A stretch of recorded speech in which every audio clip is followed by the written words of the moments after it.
Morning dew still clung to the organic vegetables as Marco Santos inspected his crops, the rising sun casting long shadows across Green Valley Farm. At 42, he'd built what appeared to be a thriving small farm, though few knew he was special. Agent Santos of the FBI's Criminal Enterprise Division, investigating corruption in agricultural enforcement. The rumble of a police cruiser shattered the peaceful morning. Officer Brad Thompson's boots crunched on gravel as he approached the farm stand, where fresh produce was artfully displayed for the day's customers. He'd developed a reputation for harassing minority farmers, using agricultural inspections as a weapon of intimidation. "You the owner?" Thompson's voice carried deliberate condescension as he surveyed the immaculate setup. Marco straightened from where he'd been arranging tomatoes. "Yes, sir. Marco Santos. How can I help you?" Thompson's eyes narrowed, taking in Marco's work-worn clothes and sun-weathered face. "Got complaints about your operation, agricultural regulations, health code concerns. Need to see all your permits and certifications." "Everything's in order," Marco replied calmly, reaching for his meticulously organized folder. "We maintain full compliance with all regulations." Thompson barely glanced at the papers before tossing them aside. "These look suspicious. Could be forged. And organic certification. You expect me to believe you run a proper organic operation?" Throughout his investigation, Marco had encountered this same attitude. Corrupt officials who couldn't believe a Filipino farmer could run a sophisticated agricultural business. Their prejudice made them sloppy, more willing to reveal their true intentions. "Our certifications are valid," Marco explained patiently. "Would you like to inspect the fields?" "I'm happy to demonstrate our organic methods. Listen here."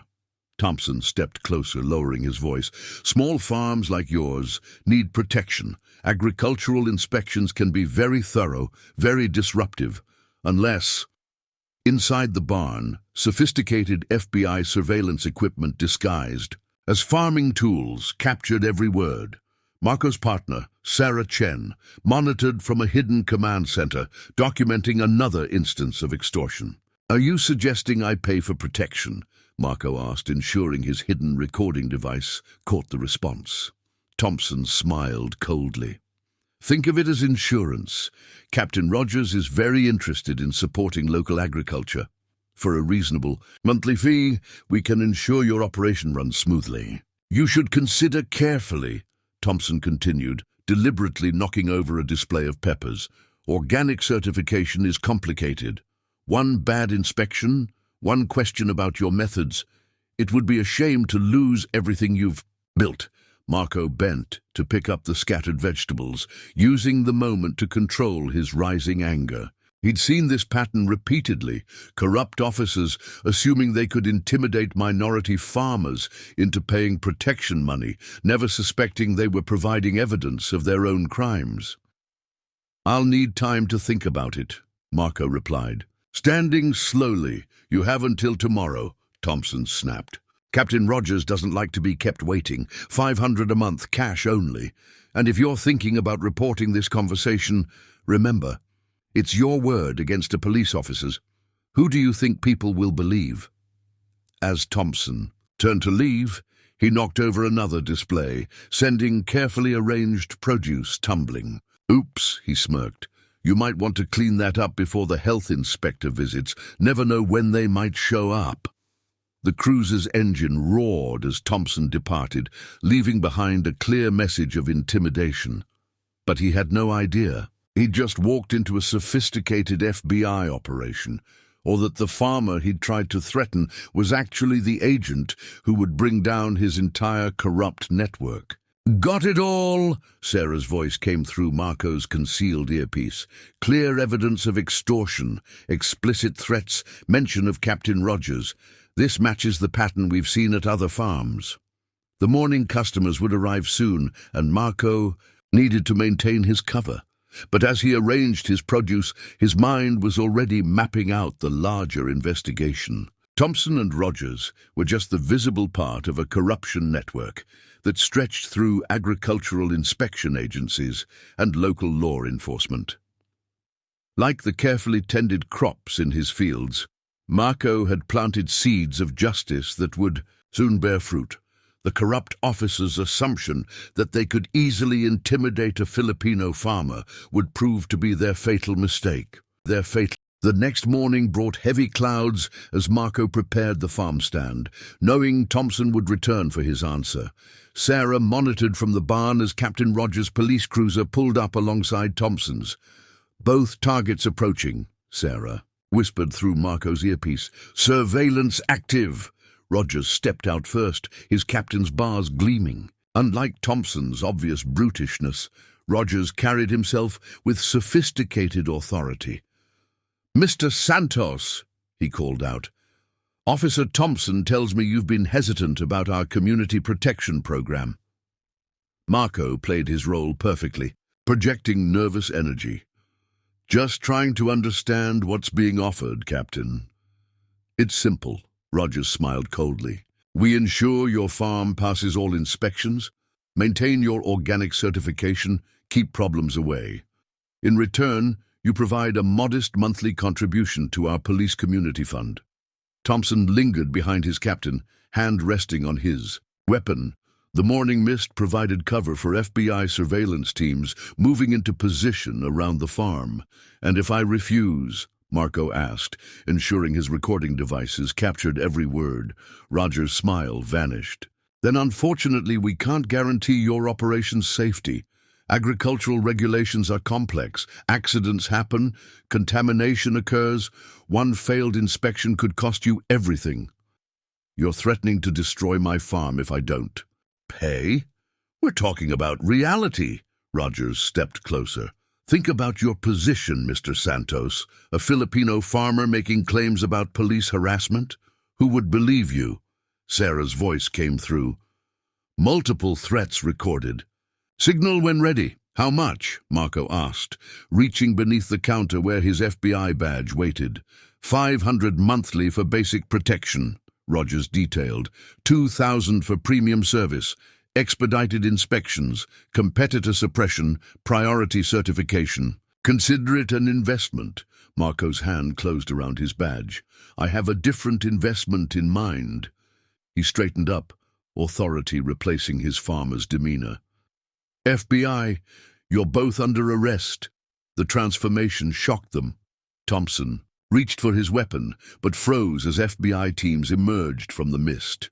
Rogers tried to run, but found himself facing Sarah's drawn sidearm. "This is impossible," Rogers sputtered as Sarah cuffed him. "You're just a farmer." "Special Agent Marco Santos, FBI Criminal Enterprise Division," Marco corrected, showing his badge. "You're under arrest for corruption, extortion, and civil rights violations." Thompson broke immediately. "I want to make a deal. I've got records of everything, every payment, every shakedown. The captain's been running this for years." "Save it for your statement," Sarah said, leading Rogers to a waiting vehicle. Marco surveyed his farm as agents secured the scene. The organic operation wasn't just a cover. He'd learned every aspect of farming to maintain his role. Each crop represented months of gathering evidence while waiting for Rogers and Thompson to incriminate themselves. "You really grow all this?" Thompson asked as agents led him away. "Actually learned farming just for a cover." "Everything here is real," Marco replied. "That's what you never understood. You saw what you expected, just another minority farmer. You could intimidate. Your prejudice made you blind." Sarah returned from processing the arrests. "They're already talking. Rogers had files in his cruiser, records of every farm they've extorted, every inspection they've rigged. This goes deep into the agricultural inspection system." The storm clouds finally broke, releasing rain that would nurture Marco's crops. By nightfall, news would spread that the corrupt officers who had terrorized minority farmers were facing federal charges. "It was worth it," Marco said, picking up a tomato from his stand. Every early morning, every hour learning organic techniques, every moment maintaining this cover, worth it to protect honest farmers from corrupt officials who thought they could abuse their power. Like the vegetables he cultivated, justice had needed time to grow. But the harvest had finally arrived, and the corrupt officers who thought they could intimidate a Filipino farmer were about to learn they had threatened the wrong man. The evening cast long shadows across Green Valley Farm as FBI teams processed evidence from Rogers' cruiser. The documents revealed a corruption network far larger than expected. Marco and Sarah reviewed files in their converted barn command center. "Look at this." Sarah spread papers across a workbench. Rogers wasn't just running local extortion. He had contacts in the state agricultural board, health department, banking institutions. They were systematically targeting minority-owned farms. Marco studied the documents. They'd flag farms for inspection, manufacture violations, then offer protection. If farmers didn't pay, they'd face harassment until forced to sell. And guess who bought the failed farms? Sarah pulled up property records. Shell companies, all leading back to Rogers. They weren't just extorting farmers, they were stealing their land. Thompson's confession proved invaluable.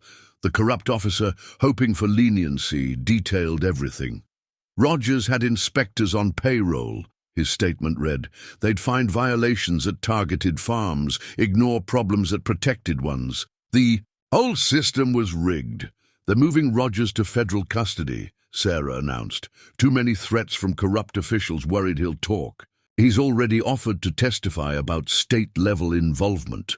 The corruption's scope was staggering. Agricultural inspections had been weaponized against minority farmers. Those who paid received clean inspections and certifications. Those who refused faced manufactured violations and harassment. Your organic certification was key, Sarah noted. They were charging farmers premium rates for fast-track certification, falsifying reports. Every crop had to be certified through their channels. Marco walked his fields. They never questioned why a new farmer would start with complex organic operations. Their prejudice made them see what they expected, just another minority farmer they could control. Inside the barn, teams uncovered more documents. Bank statements showed millions flowing through shell companies. Each payment matched a farm that had been targeted and either paid protection or sold. Thompson's talking about land deals, Sarah reported. When farms failed inspections, friendly banks denied improvement loans. Farmers would be forced to sell at a loss to Rogers companies. We've got movement at the state level, Sarah checked her phone. FBI teams serving warrants at agricultural offices. Corrupt officials are turning on each other, making deals. Marco's farm stand, now a crime scene, still displayed his produce. Each vegetable represented hours of legitimate farming that maintained his cover while exposing corruption. Your commitment to farming helped sell it, Sarah observed. Rogers and Thompson never imagined a federal agent would spend months learning organic agriculture just for cover. Night deepened as they processed evidence. More FBI teams arrived for the expanding investigation. Rogers' files exposed corruption throughout agricultural enforcement. We've got recorded threats against other farmers. Sarah reviewed audio files. Rogers and Thompson weren't subtle. They really believed their badges made them untouchable. Marco checked his crops one final time. Tomorrow, news would break about the arrests and exposed corruption. But tonight, his vegetables still needed attention. You'll keep farming? Sarah asked. Someone has to, Marco replied. These crops are evidence of how long corrupt officials preyed on honest farmers. Each harvest represents another family they tried to destroy through rigged inspections. The moon rose over Green Valley Farm as FBI teams worked. In custody, Rogers and Thompson were beginning to understand how completely their corruption had been exposed. The Filipino farmer they tried to intimidate had brought down not just them, but an entire network of corrupt officials who had terrorized minority agricultural communities. The federal detention center's interrogation room felt cold as Thompson sat across from Marco and Sarah, ready to detail years of corruption. His prison jumpsuit was a stark contrast to his former police uniform. "Start from the beginning," Sarah instructed, recording device ready. "How did the operation work?" Thompson spoke quickly, eager to cut a deal. Rogers picked the targets. Always minority farmers, Filipino, Mexican, Vietnamese, people he thought wouldn't fight back. We'd start with small things, random inspections, minor violations. "And if they didn't pay?" Marco asked. "Escalation, failed inspections, denied permits, contamination findings?" Rogers had people everywhere. Health department, certification offices, local banks. They'd make it impossible to operate until farmers either paid up or sold out. Sarah showed him photos of various farms. These properties were all sold under market value last year. Thompson nodded. Rogers' shell companies bought them all. He'd force farmers into debt with fines and violations, then have his bank contacts deny loans. When they couldn't pay, his companies would swoop in with lowball offers. How many officials were involved? Dozens. State agricultural inspectors, health department officials, bank loan officers. Rogers kept files on everyone. Dirt to keep them in line. That's why he was so confident. He thought he was untouchable. Marco leaned forward. "What made you target?" "My farm?" Thompson shifted uncomfortably. "New operation, organic certification, minority owner." Rogers said it was perfect. Said no one would believe a Filipino farmer over police officers. That's why we got sloppy. Never imagined. "I was FBI," Marco finished. "Your prejudice made you careless." In another room, Rogers faced his own interrogation. The former captain's arrogance had crumbled under the weight of evidence. "These documents show systematic targeting of minority-owned farms," Sarah laid out files. "Years of coordinated harassment, manufactured violations, forced sales. How far up does this go?" Rogers studied his options before speaking. "State level. Agricultural board directors, banking regulators. They took cuts from every protection payment, every forced sale. I've got records of every payment, every deal." "Why target minority farmers specifically?" "Vulnerability," Rogers admitted. "Language barriers, limited resources, cultural respect for authority, less likely to challenge police or file complaints. Perfect targets." He paused. "Until Santos." Back in Thompson's room, the former officer was still talking. "The organic certification scam was genius. Rogers had inspectors who'd fast-track approvals for farms that paid up, find violations for ones that didn't. Complete control of who could operate." "And the banks?" Sarah prompted. "All connected. Farms with violations couldn't get loans for improvements. Rogers' friends would buy the land cheap, flip it to developers. Millions in profit, all built on threatening innocent farmers." Marco watched Thompson squirm. "Did you ever think about the families you were destroying?" "Just following orders," Thompson muttered. "Rogers said it was about maintaining standards, protecting consumers. But really—" He trailed off. "Really what?" "Really it was about power, proving we could take whatever we wanted from people who couldn't fight back. Until we tried to take from the wrong farmer." Sarah gathered the confession recordings. More arrests were happening across the state as Rogers' documents exposed the full network. Bank executives, agricultural officials, corrupt inspectors, all facing federal charges. "You know what's ironic?" Sarah asked Marco as they left. "If they hadn't been so quick to judge you by your appearance, they might have been more careful, might have noticed something was off." "Their prejudice was their weakness," Marco agreed. "They saw a Filipino farmer and thought they saw an easy target. Instead, they saw what we wanted them to see. The confessions would strengthen cases against dozens of corrupt officials." Rogers's detailed records, combined with Thompson's testimony, exposed systematic racism and corruption throughout agricultural enforcement. But the real victory was in the changes already happening. Honest inspectors were reviewing years of suspicious violations. Banks were auditing questionable foreclosures. Minority farmers were coming forward with their own stories of harassment and extortion. The corrupt system that had terrorized innocent farmers was being dismantled, all because Rogers and Thompson had tried to intimidate someone they judged. By appearance alone, their prejudice had led them to make the fatal mistake of threatening a Filipino farmer who turned out to be so much more.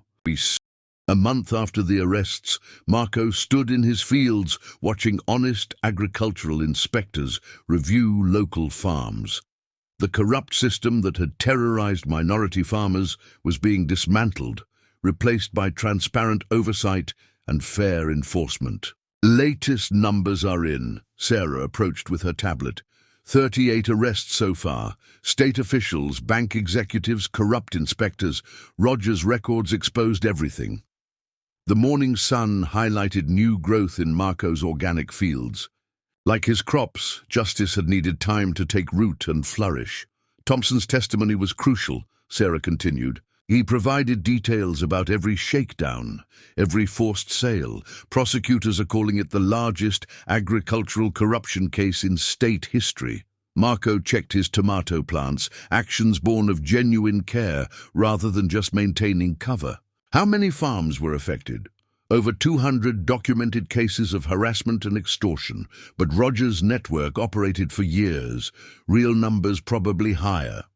News crews had become regular visitors to Green Valley Farm, attracted by the story of a Filipino farmer who exposed systemic corruption. Marco's organic operation had become a symbol of resistance against prejudice and abuse of power.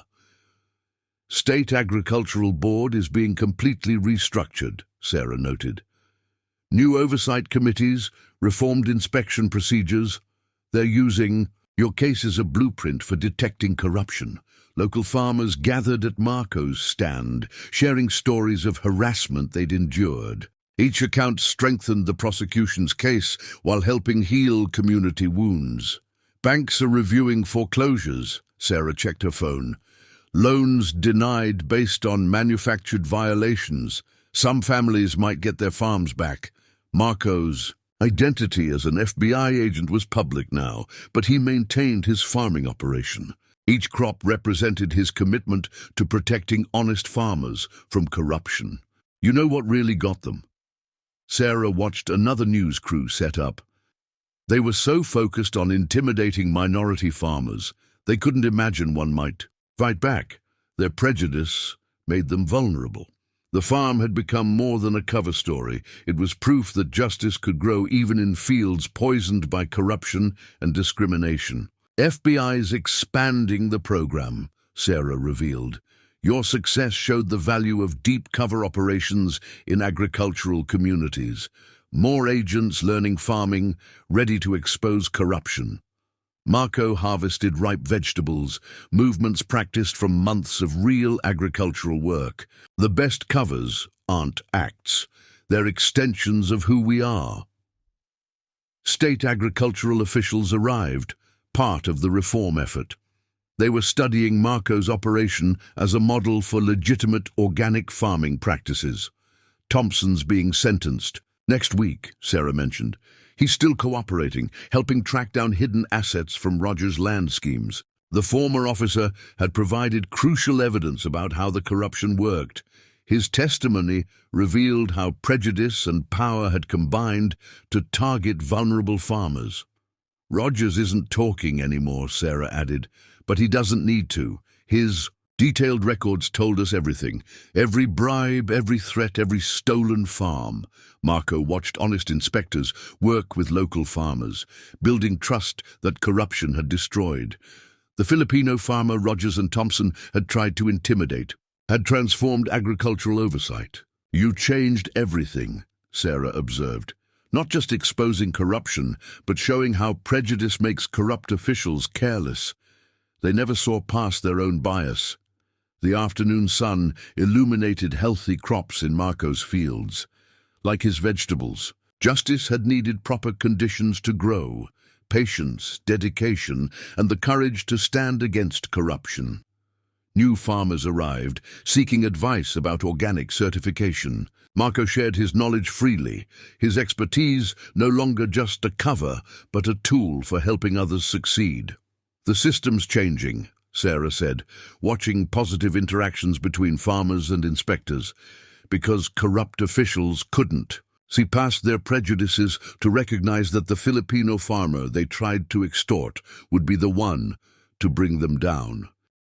The federal courthouse hummed with tension as Marco adjusted his tie, no longer playing the role of a simple farmer. Today marked the beginning of what prosecutors called the largest corruption trial in state agricultural history. Rogers and Thompson sat with other defendants, their confidence replaced by prison jumpsuits and handcuffs. "Remember," Sarah whispered, "Thompson's testimony is key. His confession connects everything. The extortion, land seizures, rigged inspections." U.S. Attorney Lisa Chen approached the podium. "Ladies and gentlemen of the jury, this case reveals systematic corruption that turned agricultural regulations into weapons against minority farmers." Marco noticed familiar faces in the gallery, farmers who'd faced harassment, families who'd lost land to Rogers' schemes. Their presence reminded him why this case mattered. "The prosecution calls special Agent Marco Santos," Chen announced. Rogers visibly flinched as Marco took the stand, finally facing the farmer he'd tried to intimidate. Marco's testimony was methodical, detailing months of evidence gathering. Each threat, each demand for protection money, each abuse of power was supported by recordings and documents. "Could you describe your first encounter with Officer Thompson?" Chen asked. "He came to my farm, knocked over produce displays, threatened agricultural inspections unless I paid protection money," said Captain. "Rogers had a special interest in my operation. And why did they target your farm specifically?" Thompson's confession made it clear. They saw a Filipino farmer running an organic operation and assumed I'd be an easy target. Their prejudice made them careless. The defense tried claiming entrapment, but Marco's evidence was overwhelming. Video recordings showed Rogers and Thompson making explicit threats, demanding protection money, discussing their broader corruption network. During a break, Sarah showed Marco updates from across the state. Other farming communities were reporting similar corruption. The case had exposed systematic abuse of agricultural regulations. "Thompson's about to testify," Sarah noted as they returned to court. Rogers looks worried. The former officer took the stand, already turning against his captain. "Rogers ran everything. We targeted minority farmers because he said they were vulnerable, less likely to report harassment, more likely to pay protection." "And the organic certification scheme," Chen prompted. "Complete scam. Rogers had inspectors who'd fast-track approvals for farms that paid up, find violations for ones that didn't. Banks would deny loans based on fake violations, then Rogers' companies would buy the land cheap. Rogers' lawyer tried discrediting Thompson, but bank records supported every claim. Documents showed millions flowing through shell companies, each transaction matching a farmer who'd been forced to pay or sell." "Your Honor," Chen addressed the judge, "we have evidence that Captain Rogers and his associates used agricultural regulations to create a criminal enterprise targeting minority farmers. The surveillance from Agent Santos's farm operation alone documented over 50 instances of explicit extortion. The day ended with prosecutors presenting financial evidence. Years of protection payments, bribes, and laundered money were laid bare through bank records and surveillance photos."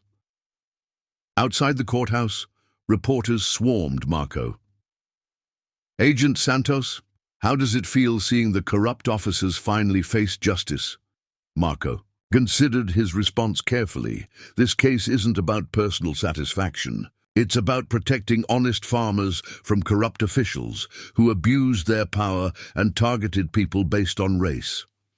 Sarah drove them back to Green Valley Farm, where Marco's crops still needed attention despite the trial. "You know what's powerful," she observed. "Every vegetable here represents time you spent maintaining real agricultural expertise while gathering evidence." "That's what they never understood," Marco replied, checking his tomato plants. "They thought being a Filipino farmer made me vulnerable. Instead, it made me the perfect person to expose their corruption." The sun set over his fields as Marco reflected on the day's testimony. In the courthouse, Rogers and Thompson had finally faced the consequences of assuming they could intimidate a farmer based on his race. Their prejudice, which had made them see an easy target, had actually led them to confront an FBI agent who had meticulously documented their every crime. Tomorrow would bring more testimony, more evidence, more steps toward justice. But tonight, Marco tended his crops, knowing that each plant represented not just his cover story, but proof that justice could grow even in fields long poisoned by corruption and discrimination. Tension filled the federal courthouse as the jury filed in after 3 days of deliberation. Marco sat beside Sarah, watching Rogers and Thompson stand to hear their fate. "In the matter of United States versus Rogers," the jury forewoman began, "on the count of conspiracy to commit racketeering, we find the defendant guilty." The verdicts continued: guilty for corruption, guilty for civil rights violations, guilty for money laundering. Each conviction painted a picture of systematic abuse of power. Thompson slumped in his chair as his own guilty verdicts were read. His cooperation had earned leniency, but he still faced significant prison time for his role in targeting minority farmers. Outside, a crowd had gathered: farmers, community members, agricultural inspectors who'd helped expose the corruption. Cheers erupted with each announcement of guilt. "This case represents more than individual criminals," U.S. Attorney Chen addressed the media. "It exposes how agricultural regulations were weaponized against minority farmers through systematic corruption." Marco stood slightly behind her, still uncomfortable with publicity. His role as both farmer and FBI agent had captured public imagination, becoming a symbol of resistance against discrimination and abuse of power. "Agent Santos," a reporter called out, "what message does this verdict send?" "It sends the message that no one is above the law," Marco replied. "That authority comes with responsibility, and those who abuse it will face justice." Back at the FBI field office, the team reviewed the impact of their success. Maps and charts showed the expanding investigation, other departments under scrutiny, reform initiatives being implemented. "Final tally," Sarah announced: 28 convictions, including Rogers and Thompson, over 40 cooperating witnesses. 300 individual charges successfully prosecuted. Marco's phone buzzed with messages from farmers across the state. The corrupt network that had terrorized them was being dismantled, their stories of harassment finally heard and addressed. "The reforms are already starting," Sarah noted. "New oversight committees, transparent inspection processes, protection for minority farmers. Your case changed everything." At Green Valley Farm, Marco checked his crops as news helicopters circled overhead. Each plant represented hours of legitimate agricultural work that had helped expose corruption. "You'll keep farming?" Sarah asked, watching him inspect tomato vines. "Someone has to," Marco replied. "These crops aren't just evidence anymore. They're proof that justice can grow even in fields poisoned by prejudice." Thompson's attorney approached them at the farm stand. "My client wants to make a statement at sentencing about how prejudice and power corrupted him, about learning too late that the Filipino farmer he tried to intimidate would bring down their whole operation." Marco nodded, remembering Thompson's first visit to the farm. The officer's assumption that he could easily threaten a minority farmer had led directly to this moment. "You know what's ironic?" Sarah observed as the attorney left. "If they hadn't been so quick to judge you by appearance, they might have been more careful, might have noticed something was off about a new farmer starting with complex organic operations." "Their prejudice was their weakness," Marco agreed. "They saw a Filipino farmer and thought they saw an easy target. Instead, they saw what we wanted them to see." The sun set over Green Valley Farm as honest agricultural inspectors worked with local farmers, rebuilding trust that corruption had destroyed. The crops Marco had tended while gathering evidence now represented hope for a reformed system. In their cells, Rogers and Thompson faced the consequences of their actions. The corrupt network they'd built by targeting minority farmers had been exposed and dismantled by the very prejudice that had made them feel untouchable. Marco picked a ripe tomato, testing its weight. Like justice, it had needed time to grow, careful tending, and the right conditions to flourish. The corrupt officers who had tried to intimidate a Filipino farmer had never imagined their prejudice would lead to their downfall. Sarah checked her phone one last time. "Sentencing is next week. After that, the Bureau wants to expand the program. Your success proved that deep cover operations in agricultural communities can expose corruption that traditional investigations miss." The evening light cast long shadows across fields that had helped expose systematic corruption. Green Valley Farm would continue operating, both as a working organic farm and as a symbol of how justice could grow in unexpected places. All because some corrupt officers couldn't see past their prejudices to recognize that the Filipino farmer they tried to extort would be the one to bring down their entire corrupt system. 1 month after the verdicts, Marco stood in his fields, watching new organic farmers learn legitimate cultivation techniques. Green Valley Farm had become both a working agricultural operation and a training center for the FBI's expanded undercover program. "The Bureau calls it the Farmer Initiative," Sarah explained to visiting agents. "Deep cover operations in agricultural communities based on Agent Santos's successful methods." The morning sun highlighted healthy crops as honest inspectors worked with local farmers. The corrupt system that had terrorized minority agricultural communities was being replaced by transparent oversight. "Rogers got 20 years, Sarah updated Marco. "Thompson got 8 with his cooperation deal. The rest of the network, 15 to 25 years each, plus seizure of all assets from their land scheme." Marco checked his tomato plants. Actions, born of genuine expertise rather than just maintaining cover. How many farms were affected? Over 300 documented cases of harassment and extortion. The task force is still finding more victims, but the reforms are making a difference. News crews had become regular visitors, attracted by the story of a Filipino farmer who exposed systematic corruption. Marco's organic operation was now a symbol of resistance against prejudice and abuse of power. State agricultural boards completely reformed, Sarah noted. New oversight committees, transparent inspection procedures. They're using your case as a blueprint for detecting corruption. Local farmers gathered at Marco's stand, sharing stories of harassment they'd endured. Each account strengthened community healing while helping identify other instances of corruption. Banks are reviewing foreclosures, Sarah checked her phone. Loans denied based on manufactured violations. Some families might get their farms back. Marco's identity as an FBI agent was public now, but he maintained his farming operation. Each crop represented his commitment to protecting honest farmers from corruption. "You changed everything." Sarah watched another training session. Not just exposing corruption, but showing how prejudice makes corrupt officials careless. They never saw past their own bias. The farm had become more than a cover story. It was proof that justice could grow even in fields poisoned by corruption and discrimination. FBI's expanding the program, Sarah revealed. Your success showed the value of deep cover operations in agricultural communities. More agents learning farming, ready to expose corruption.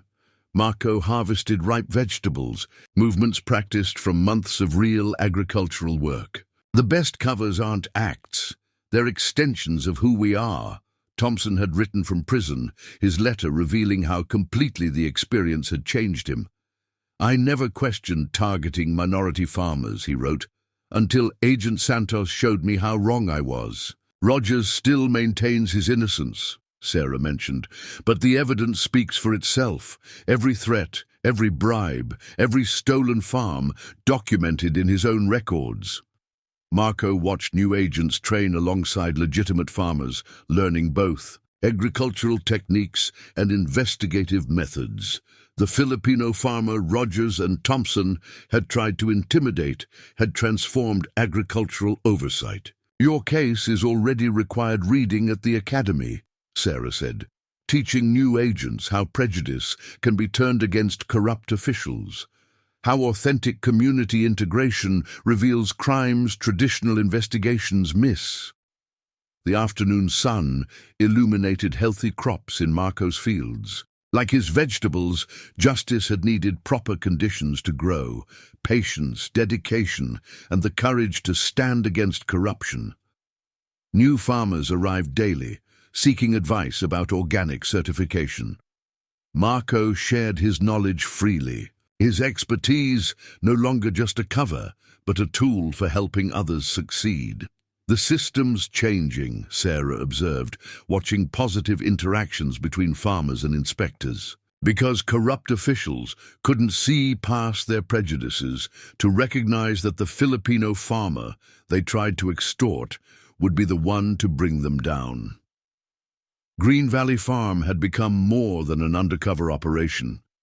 It was now a symbol of how justice could take root and flourish, even in fields long poisoned by prejudice. The crops Marco tended represented not just his cover story, but proof that sometimes the most effective weapon against corruption was the very identity corrupt. Officials tried to dismiss. FBI Academy's new Agricultural Operations Training Center buzzed with activity as Marco demonstrated organic farming techniques to a class of undercover agents. Green Valley Farm's success had sparked a nationwide initiative targeting corruption in agricultural enforcement. The key is authenticity, Marco explained, showing proper tomato cultivation. Rogers and Thompson never questioned my farming expertise because it was real. I learned every aspect of organic agriculture. Sarah joined them, carrying new case. In files, we've identified similar corruption patterns in 3 more states. Agricultural inspectors targeting minority farmers, demanding protection money, forcing land sales. The training facility perfectly replicated a working farm, allowing agents to develop genuine agricultural skills while learning investigative techniques. Thompson's case study is particularly valuable, Sarah told the class. His confession revealed how corrupt officials choose targets based on racial prejudice, assuming minority farmers won't fight back.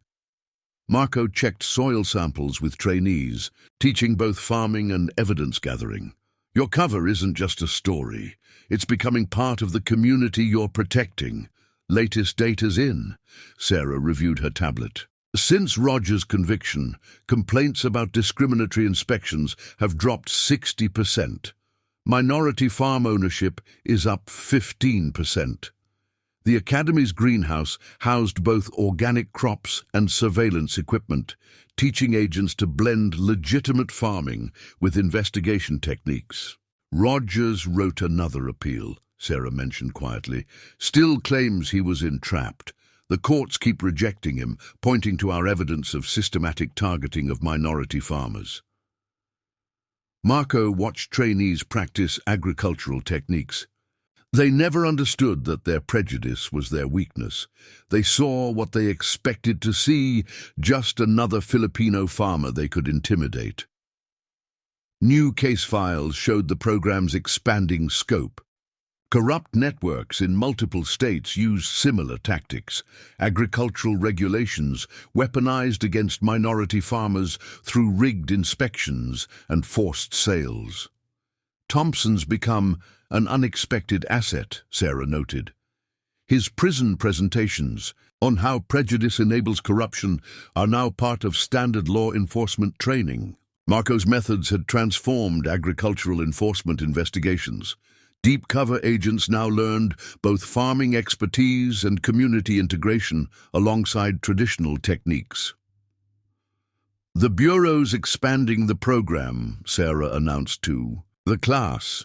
10 new operations launching next month, each targeting corruption networks that prey on minority farming communities. In the training fields, agents learn to maintain crops while gathering evidence.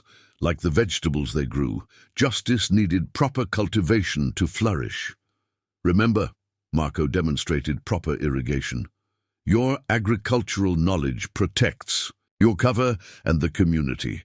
These skills help expose corruption while supporting honest farmers. Sarah reviewed surveillance footage from recent operations. Every case shows the same pattern. Corrupt officials targeting minority farmers, never suspecting they might be under investigation. The afternoon sun highlighted healthy crops in the training facility. Each plant represented both agricultural expertise and investigative technique, teaching agents to blend seamlessly into farming communities. Your case changed everything, Sarah told Marco as they watched trainees work. Showed how deep cover operations in agricultural communities can expose corruption that traditional investigations miss. Marco checked the tomatoes, movements natural after years of practice. The best undercover work isn't acting, it's becoming genuinely part of the community you're protecting. The training center had become a model for agricultural corruption. Investigations nationwide. Agents learned to turn prejudice against corrupt officials who underestimated minority farmers.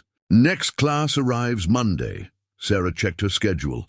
More agents learning to combine farming expertise with investigative skills. Your legacy keeps growing. The sun set on healthy crops tended by trainee agents. Each plant represented hope, that justice could flourish in fields once poisoned by corruption and prejudice. Green Valley Farm's success had transformed more than agricultural enforcement. It proved that sometimes the most effective weapon against corruption was the very identity corrupt officials tried to dismiss. 3 months after launching the training program, Marco returned to Green Valley Farm. The fields where he'd gathered evidence against Rogers and Thompson now served both as a working organic farm and a symbol of justice. It's different now, Sarah observed as they walked the rows. Before, this was your cover. Now it's become something more. Local farmers gathered at the stand, sharing stories of life after the corruption network's exposure. Agricultural inspections were fair. Bank. Loans accessible. Organic certification based on merit rather than bribes. Thompson's parole hearing is next month. Sarah checked her phone. He's been speaking to police academies about how prejudice corrupts law enforcement. His testimony helped expose 3 more networks. Marco harvested ripe tomatoes. Expertise. Now genuine rather than just cover. How's the expanded program going? 10 new operations active, Sarah reported. Each targeting corruption in agricultural enforcement. 3 already showing evidence of systematic discrimination against minority farmers. The morning sun highlighted healthy crops in fields once threatened by corrupt officials. Each plant represented both Marco's commitment to farming and his success exposing systemic corruption. Rogers still maintains his innocence, Sarah noted. But his appeals keep failing. The evidence was too clear. Systematic targeting of minority farmers, protection rackets, forced land sales. Marco checked his irrigation systems, movements, natural after years of practice. They never understood that their prejudice was their weakness. They saw what they expected to see. New organic farmers sought advice at the stand. learning legitimate techniques that had once served as Marco's cover. His expertise now helped others succeed without paying protection money. The bureau's expanding again, Sarah revealed. 20 more operations planned, each agent learning both farming and investigation techniques. Your model keeps proving successful. Local agricultural inspectors worked openly with farmers, trust rebuilt after years of corruption. The system Rogers had poisoned with prejudice now served all farmers equally. Thompson wrote another letter, Sarah mentioned, says watching minority farmers succeed without paying protection money reminds him daily of his crimes. Real rehabilitation, Marco's. Phone buzzed with updates from agents in the field. More corrupt networks exposed, more minority farmers protected, more justice growing in fields once poisoned by prejudice. You created something special here, Sarah observed. Not just exposing corruption, but showing how authentic community integration reveals crimes traditional investigations miss. The afternoon brought agricultural students touring the farm. Marco shared organic techniques freely, his cover story transformed into genuine expertise helping others succeed. Latest statistics, Sarah checked her tablet. Minority farm ownership, up 30% since Rogers' conviction. Discriminatory inspection complaints down 80%. Real change. Marco watched honest inspectors work with local farmers. The system that had once terrorized minority agricultural communities now protected all farmers equally. Sometimes I wonder, Sarah mused, if Rogers and Thompson ever realize that their prejudice brought them down, that assuming a Filipino farmer was an easy target led to their downfall.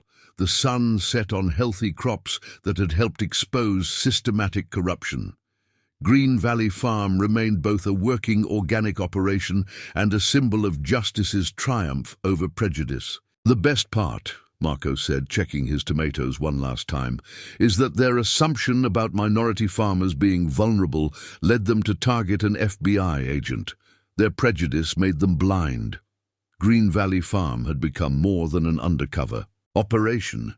It was now a beacon of hope for minority farmers nationwide, proof that justice could grow even in fields long poisoned by corruption.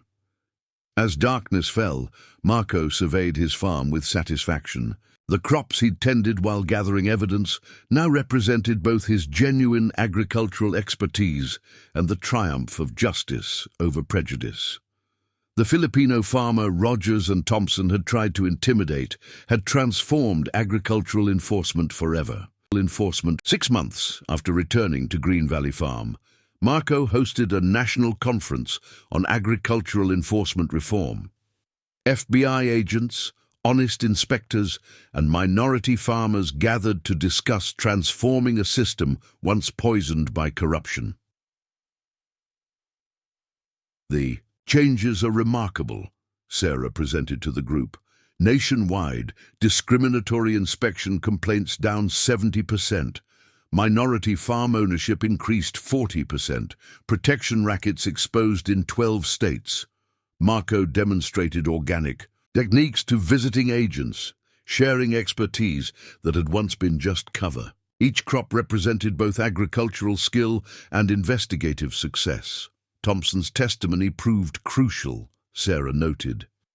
His insights into how prejudice enables corruption helped expose similar networks nationwide. Real redemption. Local farmers shared their stories, describing life before and after Rogers' corrupt network fell. Their success proved that minority agricultural communities could thrive without paying protection money. Rogers lost his final appeal, Sarah checked her phone.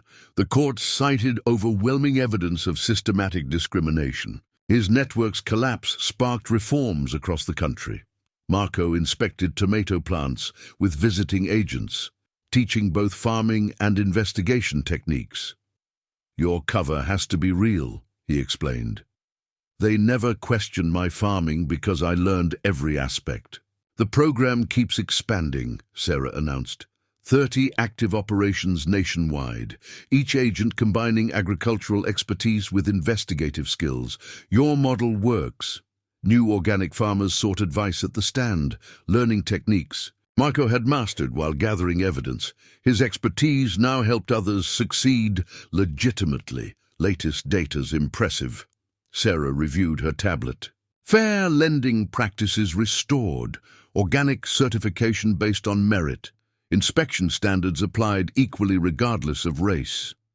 Marco watched honest inspectors work with local farmers, trust rebuilt after years of corruption. The system that once terrorized minority agricultural communities now protected all farmers equally. Thompson speaks at the academy next week, Sarah mentioned, teaching new agents how prejudice blinds corrupt officials. His experience proves bias makes them vulnerable. The afternoon sun highlighted healthy crops in fields once threatened by corruption. Each plant represented both Marco's commitment to farming and his success exposing systemic discrimination. You transformed everything, Sarah observed, not just exposing corruption, but showing how authentic community integration reveals crimes traditional investigations miss. Marco shared irrigation techniques with visiting agents. The best undercover work isn't acting, he explained. It's becoming genuinely part of the community you're protecting. Bureau's planning more expansion, Sarah revealed. 40 new operations next year, each targeting corruption in agricultural enforcement. Your success keeps growing. Local agricultural students toured the farm, learning organic techniques that had once served as Marco's cover. His expertise now helped shape the next generation of honest farmers. Sometimes I wonder, Sarah mused, if Rogers and Thompson realized their prejudice brought them down, that targeting a Filipino farmer led to their entire network's collapse. The sunset on healthy crops that had helped expose systematic corruption. Green Valley Farm remained both a working organic operation and a symbol of justice's triumph over prejudice. The best part, Marco checked his tomatoes one final time, is that their assumption about minority farmers being vulnerable led them to target an FBI agent. Their prejudice made them blind. Green Valley Farm had become more than an undercover operation. It was now a beacon of hope for minority farmers nationwide, proof that justice could grow even in fields long poisoned by corruption. As darkness fell, Marco surveyed his farm with satisfaction. The crops he'd tended while gathering evidence now represented both his genuine agricultural expertise and the triumph of justice over prejudice. The Filipino farmer Rogers and Thompson had tried to intimidate had transformed agricultural enforcement forever, creating a system where all farmers could thrive regardless of race. The police academy auditorium fell silent as Thompson took the stage, his prison uniform a stark contrast to his former officer's attire. Marco and Sarah sat in the back, observing their former target address, a new generation of law enforcement. I targeted minority farmers because I thought they were vulnerable, Thompson began. Filipino, Mexican, Vietnamese. We saw them as easy marks, until we tried to shake down an FBI agent who exposed our entire network. The cadets listened intently as Thompson detailed how prejudice had enabled corruption. His testimony had become a powerful tool for teaching future officers about bias in law enforcement. We never questioned why a new Filipino farmer would start a complex organic operation, Thompson continued. Our assumptions made us blind. Agent Santos used our prejudice against us. Sarah checked her phone, showing Marco updates from ongoing operations. 3 more corruption networks exposed using his methods, each case revealing similar patterns of discrimination. The protection racket seemed perfect, Thompson explained. Target minority farmers, threaten their certifications, force them to pay or sell. We thought our badges made us untouchable, Marco watched the cadets take notes, remembering his months maintaining cover while gathering evidence. His farming expertise had made the operation successful. Agent Santos didn't just expose corruption, Thompson said. He showed how prejudice makes corrupt officials careless. We saw what we expected to see, just another minority farmer we could intimidate. Sarah displayed surveillance photos from Green Valley Farm, showing Thompson's first attempt at extortion. The cadets studied the images, learning how bias had blinded corrupt officers. The Bureau keeps expanding your program, Sarah whispered to Marco. 50 active operations nationwide, each agent learning both farming and investigation techniques. Thompson described the network's collapse, his voice heavy with regret. Rogers still doesn't understand. His own prejudice brought him down. He targeted a Filipino farmer and found an FBI agent instead. After the presentation, cadets approached Marco with questions. Each wanted to learn how authentic community integration had exposed corruption traditional investigations missed. Your case changed everything, Sarah noted as they left, not just catching corrupt officers, but showing how prejudice makes them vulnerable. Real, systemic change. Marco's phone buzzed with updates from Green Valley Farm. The crops he'd tended, while gathering evidence, now helped train new agents in authentic agricultural operations. Thompson's really changed, Sarah observed, using his experience to teach others how bias corrupts law enforcement. His testimonies helped expose similar networks nationwide. The afternoon sun highlighted the Academy's training fields, where future agents learned both farming and investigation techniques. Marco's model kept proving successful. Latest statistics? Sarah checked her tablet. Nationwide, minority farm ownership up 50% since Rogers' conviction. Discriminatory inspection complaints down 90%. Marco watched cadets practice agricultural techniques, remembering his own months learning organic farming. The expertise that had maintained his cover now trained others. The program's expanding again, Sarah revealed.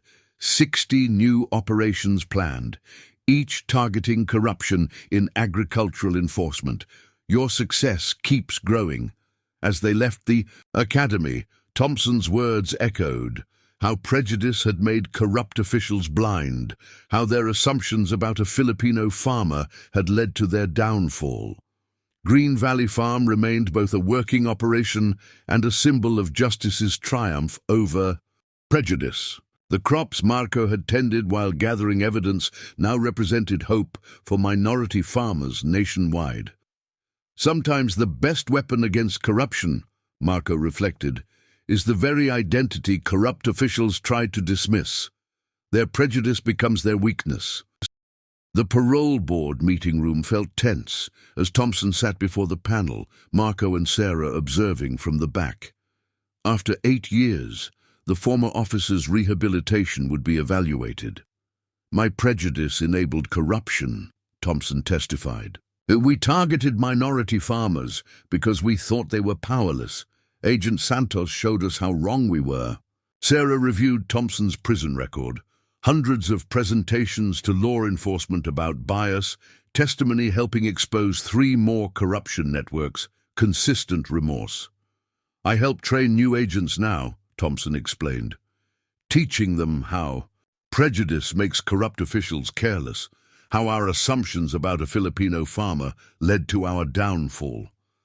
The board studied reports of Thompson's cooperation. His insights had proven valuable in preventing similar corruption schemes nationwide. Parole granted, the chairman announced, with conditions, continued work with law enforcement training, regular check-ins, no contact with former associates. Outside, Thompson approached Marco. I never thanked you properly. You didn't just expose corruption, you showed me my own bias, made me see what I'd become. Marco watched his former target, noting genuine change. Use your experience to help others. Understand, prejudice doesn't just hurt its targets, it blinds those who hold it. The program's expanding, Sarah updated them, 70 active operations nationwide, each using your methods to expose corruption targeting minority farmers. Thompson nodded. Rogers never understood. His prejudice brought him down. He saw a Filipino farmer and missed the FBI agent gathering evidence. Back at Green Valley Farm, Marco checked crops that had helped expose systematic corruption. The fields now train new agents in authentic agricultural operations. Thompson's testimony changed things, Sarah observed. Other corrupt officials are coming forward, exposing similar networks, real systemic reform. Marco demonstrated organic techniques to visiting agents. Your cover has to be genuine. They never questioned my farming because I learned every aspect. Latest statistics, Sarah checked her tablet. Nationwide, minority farm ownership up 60%. Discriminatory inspection complaints down 95%. Thompson's release marked another chapter in agricultural enforcement reform. His experience showed how prejudice enabled corruption and how it could be turned against corrupt officials. The Bureau's planning more expansion, Sarah revealed. 80 new operations next year, each targeting discrimination in agricultural enforcement. Marco watched honest inspectors work with local farmers. The system that once terrorized minority agricultural communities now protected all farmers equally. Green Valley Farm remained both a working operation and a symbol of justice's triumph over prejudice. The crops Marco tended represented hope for farmers nationwide. Their success had transformed agricultural enforcement forever. The Filipino farmer corrupt officials tried to intimidate had exposed their prejudice as their fatal weakness. The United Nations conference room buzzed with anticipation as Marco prepared to address international law enforcement representatives. His success exposing agricultural corruption had drawn global attention. Prejudice enables corruption, Marco began. Corrupt officials target minorities, assuming they're vulnerable. We turn that assumption into their weakness. Sarah displayed statistics showing the program's success. Discriminatory inspections down nationwide, minority farm ownership up, protection rackets exposed in multiple states. Green Valley Farm wasn't just a cover, Marco explained. I learned every aspect of organic farming. That authenticity helped expose systematic corruption. Delegates studied documentation of his methods. Agricultural enforcement agencies worldwide faced similar issues of discrimination and corruption. The program keeps expanding, Sarah reported. 90 active operations nationwide, each agent combining farming expertise with investigative skills. Representatives shared similar patterns from their countries. Agricultural regulations weaponized against minority farmers, inspection systems corrupted by prejudice. Thompson's testimony proved valuable, Sarah noted. His insights into how bias enables corruption helped expose similar networks internationally. Marco demonstrated organic techniques to visiting officials. Your cover must be real. They never questioned my farming because I mastered every detail. The model works, Sarah showed global statistics. Agencies adopting these methods report increased detection of corruption targeting minority farmers. Delegates toured Green Valley Farm, studying how agricultural expertise had maintained Marco's cover while gathering evidence of systematic discrimination. Latest data's impressive, Sarah reviewed her tablet. Worldwide implementation of reform protocols, fair inspection standards, protection for minority farmers. Marco shared irrigation techniques with international agents. The best undercover work isn't acting, it's becoming genuinely part of the community. Programs going global, Sarah revealed. 100 new operations planned worldwide, each targeting corruption in agricultural enforcement. Thompson's rehabilitation story drew particular interest. His transformation from corrupt officer to advocate against prejudice resonated internationally. Rogers still doesn't understand, Sarah noted. His prejudice brought him down. He saw a Filipino farmer and missed the FBI agent gathering evidence. Marco watched officials study his farming operation. The fields that helped expose corruption now trained agents worldwide in authentic agricultural techniques. Green Valley Farm had become more than a symbol. It was now a model for fighting corruption through genuine community integration and expertise. Their success had transformed agricultural enforcement globally. The Filipino farmer corrupt officials tried to intimidate had changed law enforcement forever. 10 years after Rogers first threatened Green Valley Farm, Marco stood in his fields, watching new agents learn organic techniques. The operation that exposed systematic corruption had transformed agricultural enforcement worldwide. Remember that. First day? Sarah asked, showing archived footage of Thompson's initial extortion attempt. They saw a Filipino farmer and thought they saw an easy target. Marco checked tomato plants as agents practiced surveillance techniques. Their prejudice was their weakness. They never questioned why a new farmer would start complex organic operations. Final statistics, Sarah reviewed her tablet. 120 active operations globally. Minority farm ownership doubled. Discriminatory inspections virtually eliminated. Thompson, now a regular trainer at the farm, helped agents understand how bias enables corruption. His experience showed how prejudice makes corrupt officials vulnerable. Rogers died in prison last week, Sarah reported quietly. Still claiming innocence. Never understood that his own prejudice brought him down. Marco demonstrated irrigation systems to visiting agents. Your cover must be authentic. They never questioned my farming because I learned every detail. Programs reached maximum expansion, Sarah noted. 150 operations worldwide, each using your methods to expose corruption targeting minority farmers. The morning sun highlighted healthy crops in fields once threatened by corrupt officials. Each plant represented both agricultural expertise and investigative success. Thompson's testimony changed everything, Sarah observed. Other corrupt officials came forward, exposing similar networks. Real systemic reform. Marco shared organic techniques with new agents. The best undercover work isn't acting. It's becoming genuinely part of the community you protect. Latest assessment, Sarah checked her phone. Agricultural enforcement. Transformed globally, fair inspection standards, protection for minority farmers.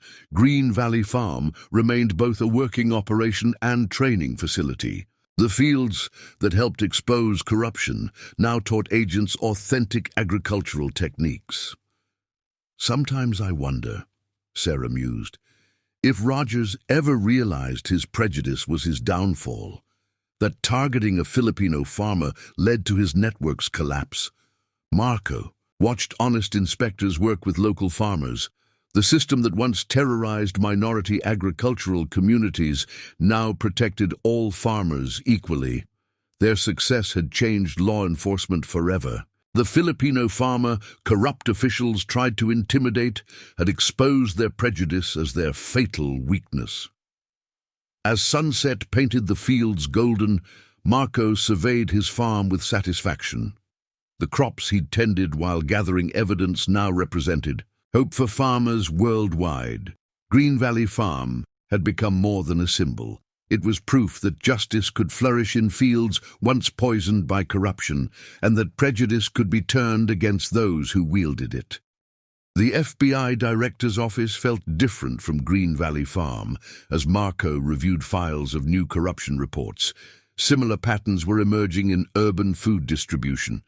Minority vendors facing systematic harassment and extortion.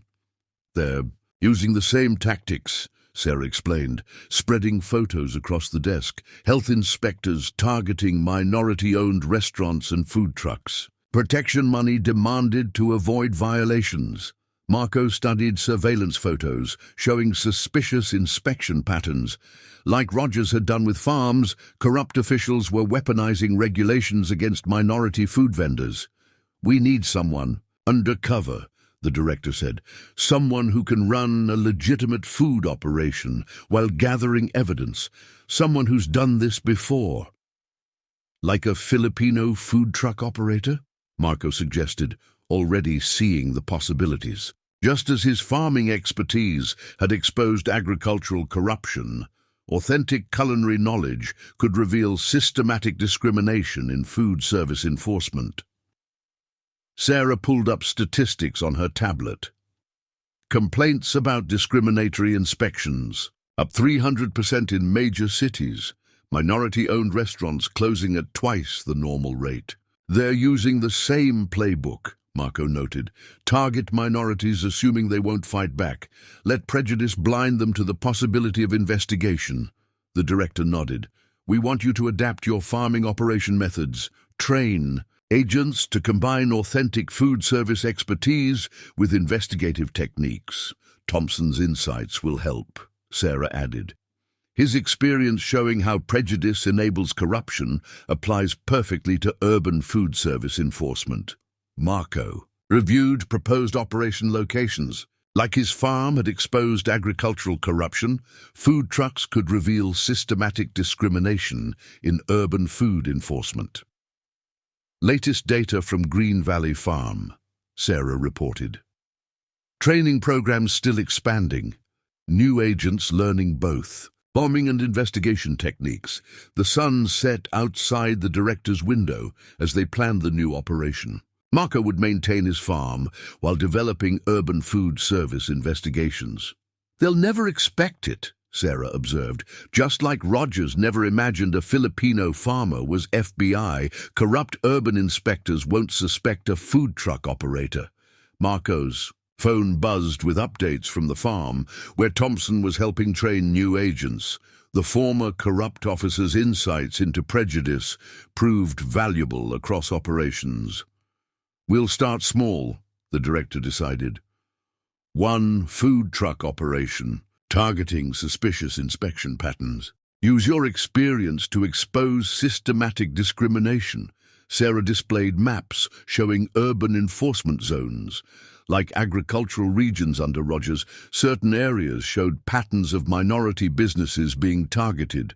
"The best part," Marco noted, "is they'll make the same mistake. Their prejudice about minority food vendors will blind them to the investigation." Green Valley Farm would continue training agents in agricultural operations while Marco developed urban food service investigations. Each field would expose different forms of corruption enabled by prejudice. Their success transforming agricultural enforcement could now help protect urban minority food vendors. The Filipino farmer who exposed systematic corruption would become a food truck operator gathering evidence of discriminatory inspections.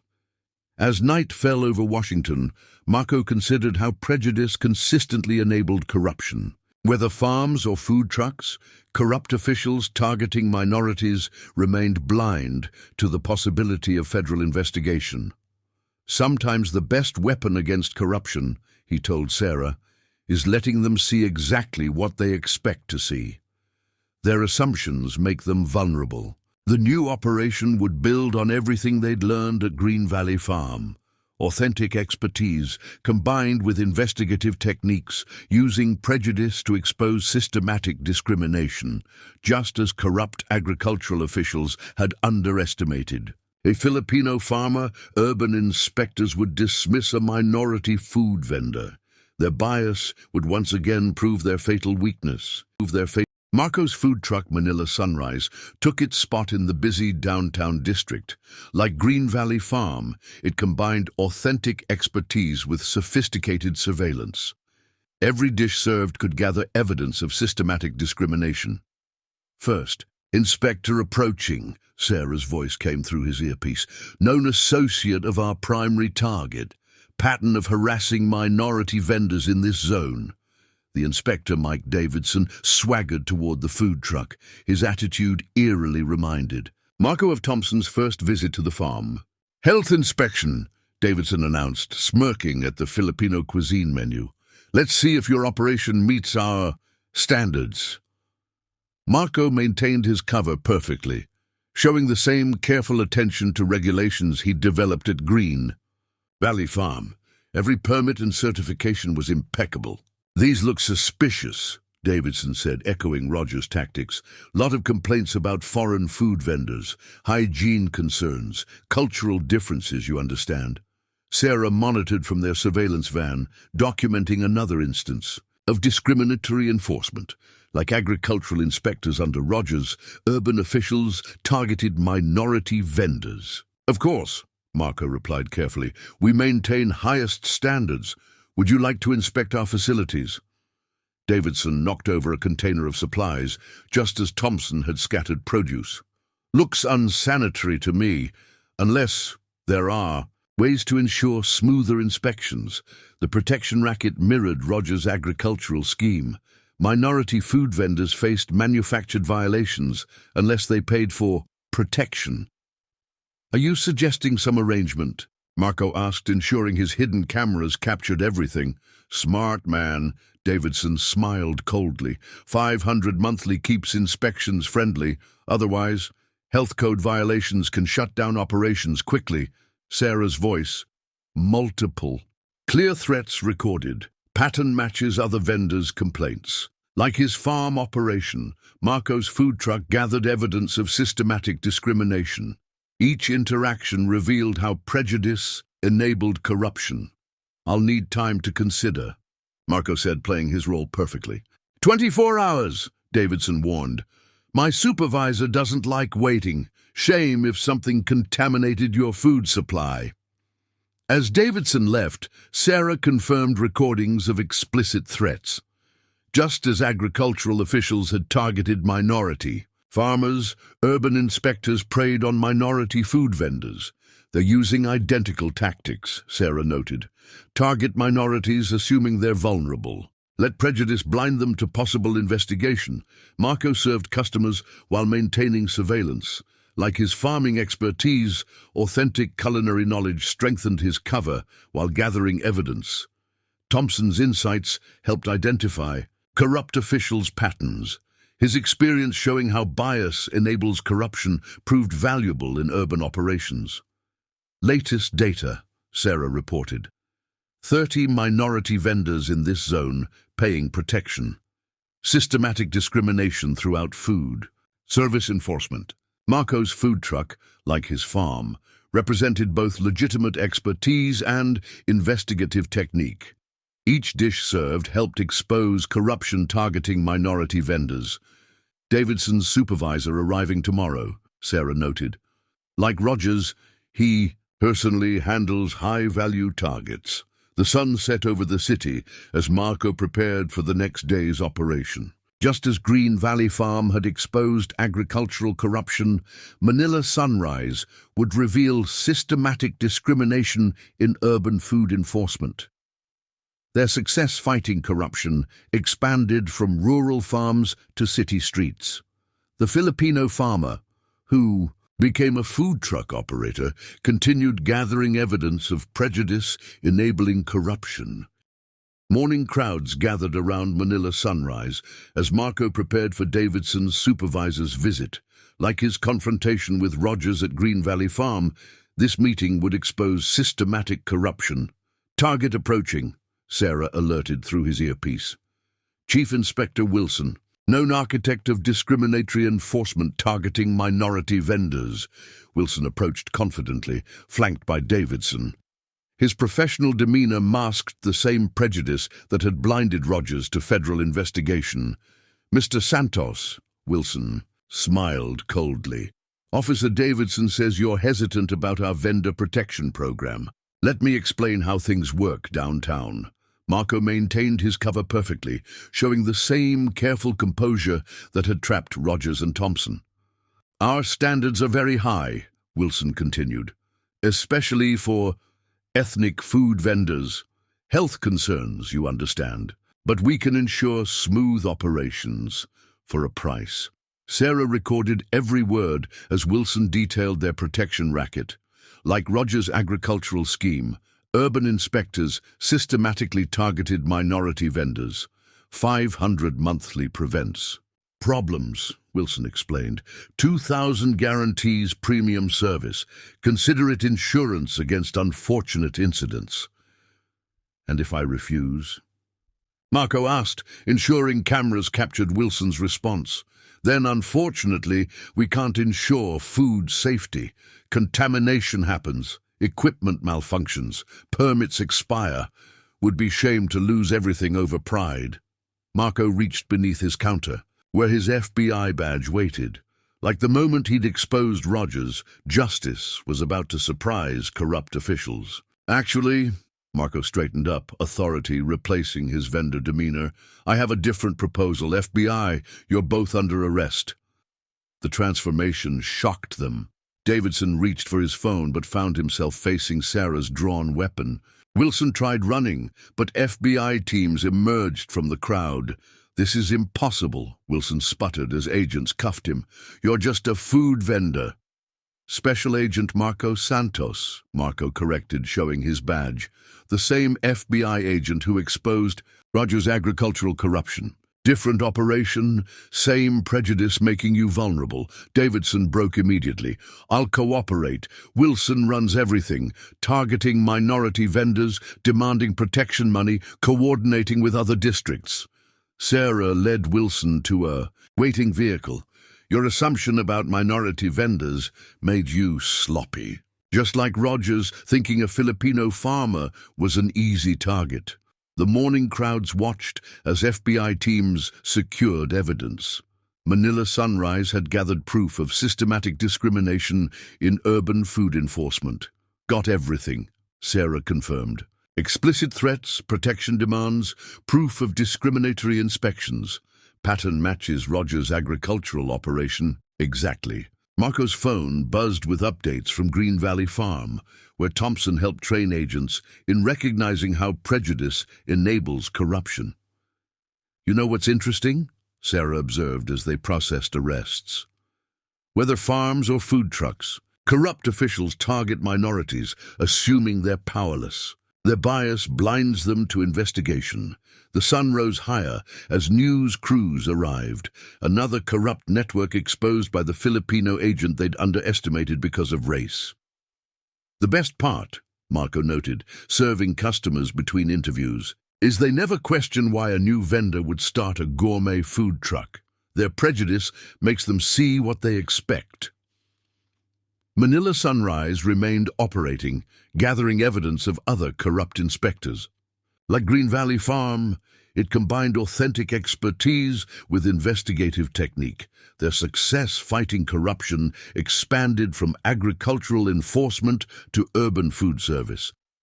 The Filipino farmer who became a food truck operator continued exposing systematic discrimination enabled by prejudice. The city council chambers buzzed as Marco presented evidence from both Green Valley Farm and Manila Sunrise operations.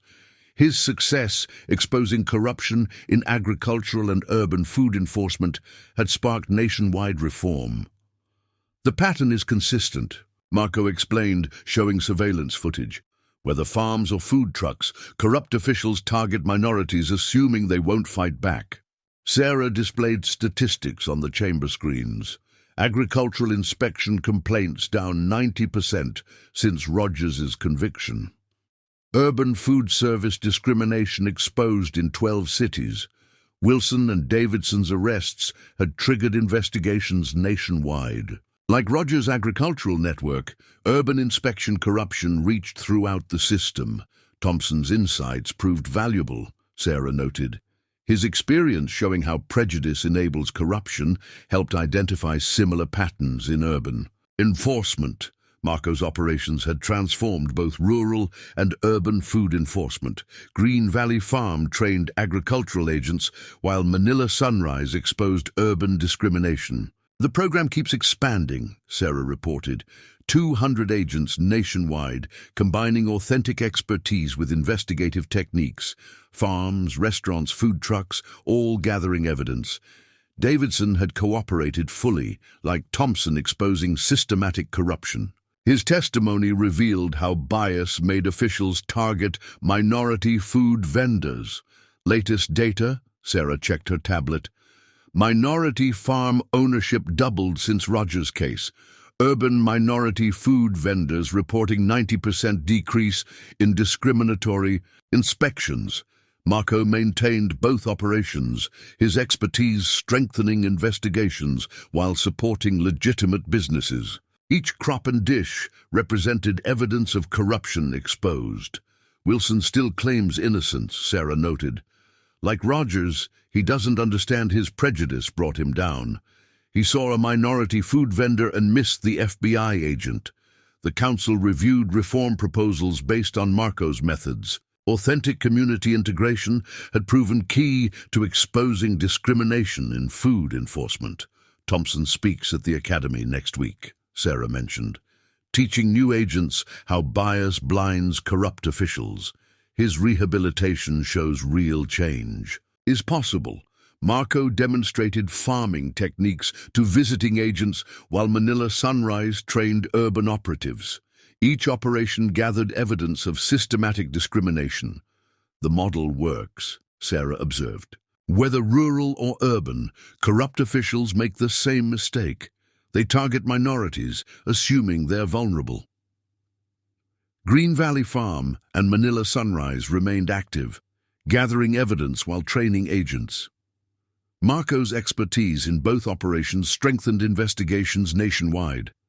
Sometimes I wonder, Sarah mused, if they ever realize their prejudice is their weakness, that underestimating minorities leads to their downfall.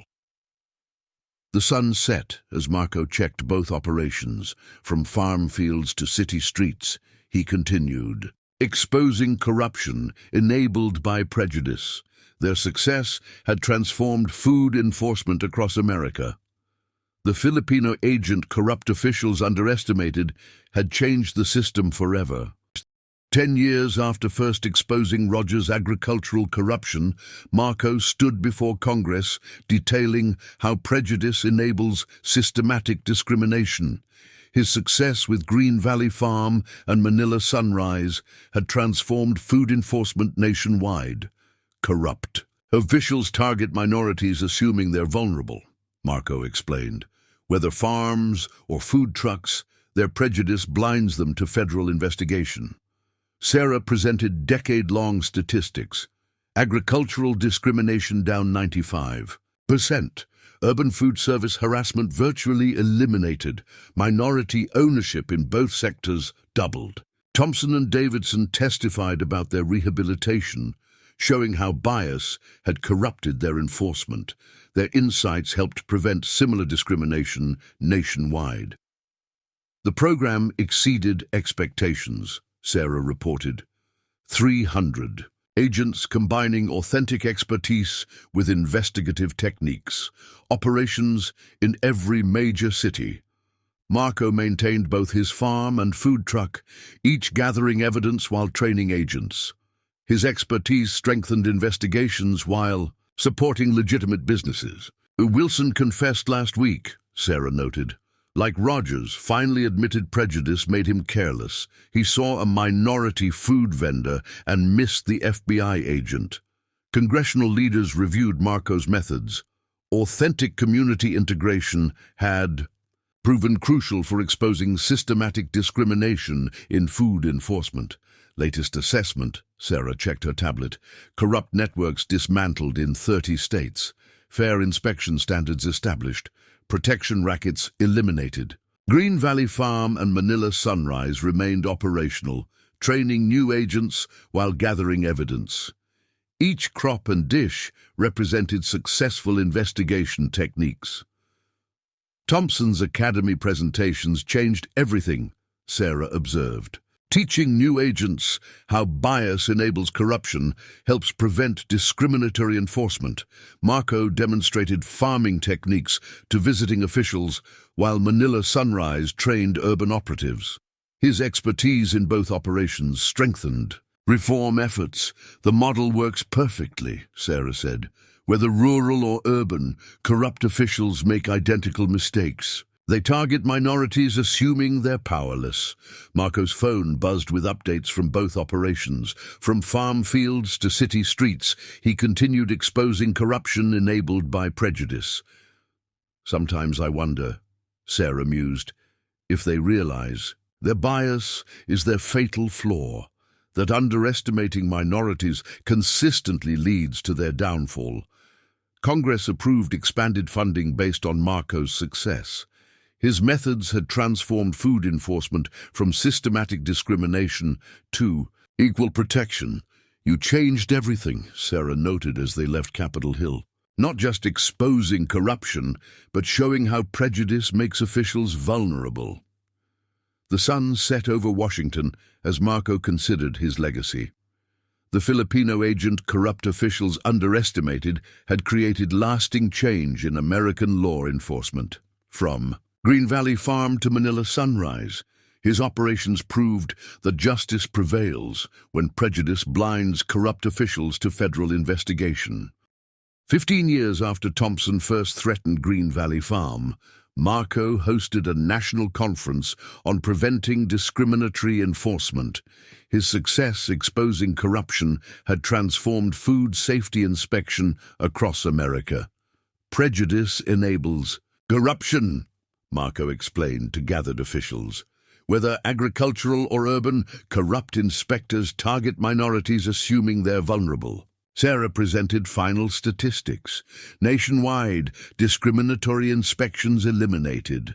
Minority ownership in food sectors tripled. Protection rackets extinct. Thompson and Davidson shared rehabilitation insights, showing how bias had corrupted in their enforcement. Their testimony helped prevent similar discrimination nationally. The program reached maximum effectiveness, Sarah reported. 500 agents combining authentic expertise with investigative techniques. Operations in every state. Marco maintained both operations, gathering evidence while training agents. His expertise strengthened investigations while supporting legitimate businesses. Wilson died in prison last month, Sarah noted. Like Rogers, never fully admitted prejudice brought him down. He saw a minority vendor and missed the FBI agent. Federal agencies studied Marco's methods. Authentic community integration had proven essential for exposing systematic discrimination in food enforcement. Final assessment, Sarah checked her tablet. Corrupt networks eliminated nationwide. Fair inspection standards universal. Protection schemes extinct. Green Valley Farm and Manila Sunrise remained active, training new agents while gathering evidence. Each operation represented successful investigation techniques. Thompson's rehabilitation proved crucial, Sarah observed. Teaching officials how bias enables corruption helps prevent discriminatory enforcement. Marco demonstrated techniques to visiting agents, while Manila Sunrise trained urban operatives. His expertise in both operations strengthened reform efforts. The model became perfect, Sarah said. Whether rural or urban, corrupt officials make identical mistakes. They target minorities assuming they're powerless. Marco's phone buzzed with updates from both operations. From farm fields to city streets, he continued exposing corruption, enabled by prejudice. Sometimes I wonder, Sarah mused, if they ever realized their bias was their weakness, that underestimating minorities consistently caused their downfall. Congress permanently funded Marco's program. His methods had transformed food enforcement from systematic discrimination to equal protection. You changed America, Sarah noted as they watched agents train. Not just exposing corruption, but showing how prejudice makes officials vulnerable. The sun set over both operations as Marco considered his impact. The Filipino agent corrupt officials underestimated had created lasting change in law enforcement. From Green Valley Farm to Manila Sunrise, his legacy proved that justice prevails when prejudice blinds corrupt officials to federal investigation. 20 years after exposing Rogers' corruption, Marco addressed new FBI recruits at the Academy's Agricultural Operations Center. His pioneering methods had become standard training for agents nationwide. "Your prejudices blind you," Marco explained, demonstrating farming techniques. Rogers and Wilson both failed because they saw what they expected, just another minority they could intimidate. Sarah presented legacy statistics, 2 decades of success, every state implementing reformed inspection standards, discrimination in food enforcement virtually eliminated. Thompson and Davidson, now regular instructors, shared insights about how bias enables corruption. Their rehabilitation helped prevent discriminatory enforcement nationally. The program achieved perfection, Sarah reported. 700 agents trained in authentic expertise and investigative techniques. Operations in every major jurisdiction. Marco maintained both Green Valley Farm and Manila Sunrise, training agents while gathering evidence.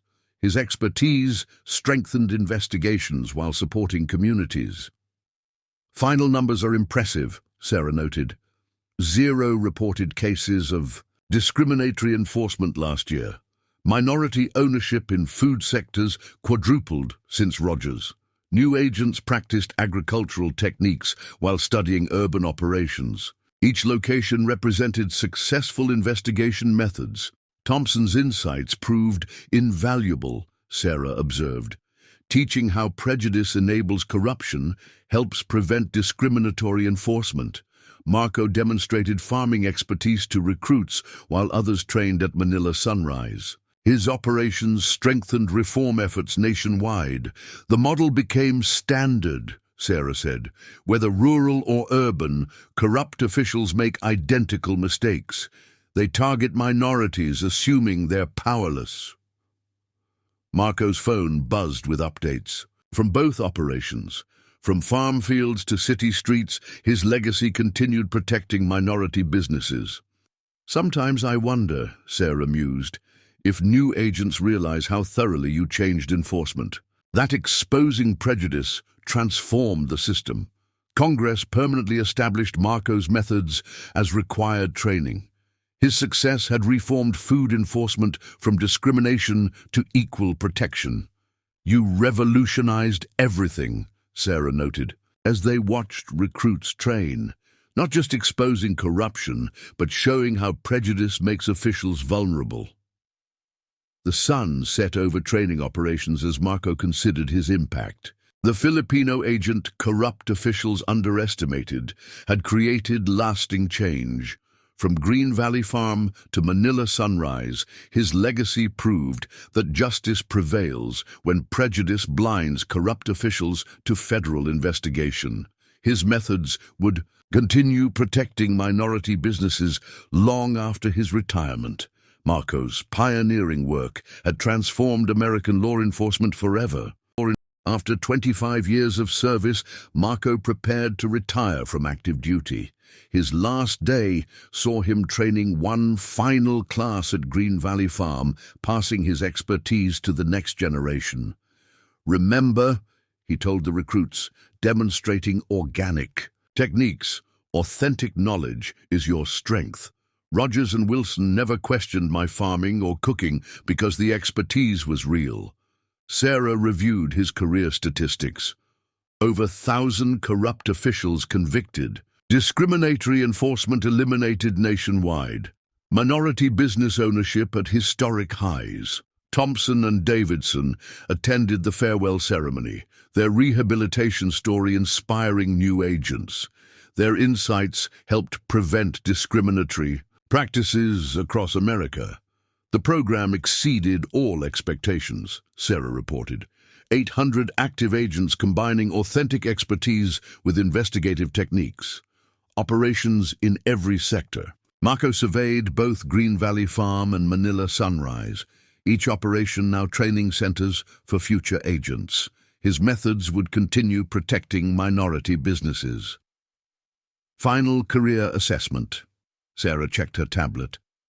Systematic discrimination. In food enforcement eliminated, fair inspection standards universal, protection rackets extinct. New agents practiced techniques at both locations, learning to combine authentic expertise with investigation. Each operation represented Marco's lasting legacy. Thompson's rehabilitation changed everything, Sarah observed. Teaching how prejudice enables corruption became standard law enforcement training. Marco demonstrated final techniques to recruits while others trained at Manila Sunrise. His expertise would strengthen investigations long after retirement. The BEM model became permanent, Sarah said. Whether rural or urban, your methods expose corrupt officials who target minorities, assuming they're powerless. His phone buzzed with congratulations from agents nationwide. From farm fields to city streets, Marco's influence had transformed law enforcement. Sometimes I wonder, Sarah mused, if you realize how thoroughly you changed America. That exposing prejudice reformed the entire system. Congress named the training program after Marco. His methods had transformed food enforcement from systematic discrimination to equal protection.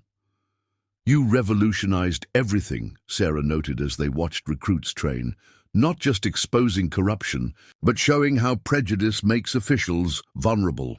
The sun set on Marco's last official day as he considered his legacy. The Filipino agent corrupt officials, underestimated, had created permanent change. From Green Valley Farm to Manila Sunrise, his work proved that justice prevails when prejudice blinds corrupt officials to federal investigation. His methods would protect minority businesses for generations. Marco's pioneering work had transformed American law enforcement forever. 5 years into retirement, Marco visited Green Valley Farm to observe new agents training. His methods had become the gold standard for investigating discriminatory enforcement nationwide. Your legacy continues growing, Sarah told him, showing latest statistics. 1,000 agents trained in your techniques, 0 reported cases of discriminatory enforcement last year. Thompson and Davidson still helped train recruits, their rehabilitation story teaching new generations about how prejudice enables corruption. The PAPI program keeps expanding, Sarah reported. 900 active agents combining authentic expertise with investigative techniques, operations in every jurisdiction. Marco watched operations at both farm and food truck, each location now elite training centers. His methods would protect minority businesses for generations. Final impact assessment, Sarah checked her tablet. Systematic discrimination in food. Enforcement eliminated permanently. Fair standards universal. Protection rackets extinct. New agents practiced techniques at both locations, learning to combine authentic expertise with investigation. Each operation represented Marco's enduring influence. Thompson's insights became crucial, Sarah observed. Teaching how prejudice enables corruption transformed law enforcement training. Marco surveyed training at both facilities, while agents practiced authentic techniques. His expertise would strengthen investigations for decades. The model became immortal, Sarah said. Whether rural or urban, your methods expose corrupt officials who target minorities assuming they're powerless. His phone buzzed with updates from agents nationwide. From farm fields to city streets, Marco's influence had permanently transformed law enforcement. Sometimes I wonder, Sarah mused, if you realize how thoroughly you changed America. That, exposing prejudice, reformed the entire system. Congress had established his methods as permanent protocol. His work had transformed food enforcement from discrimination to equal protection. You revolutionized everything, Sarah noted as they watched recruits train.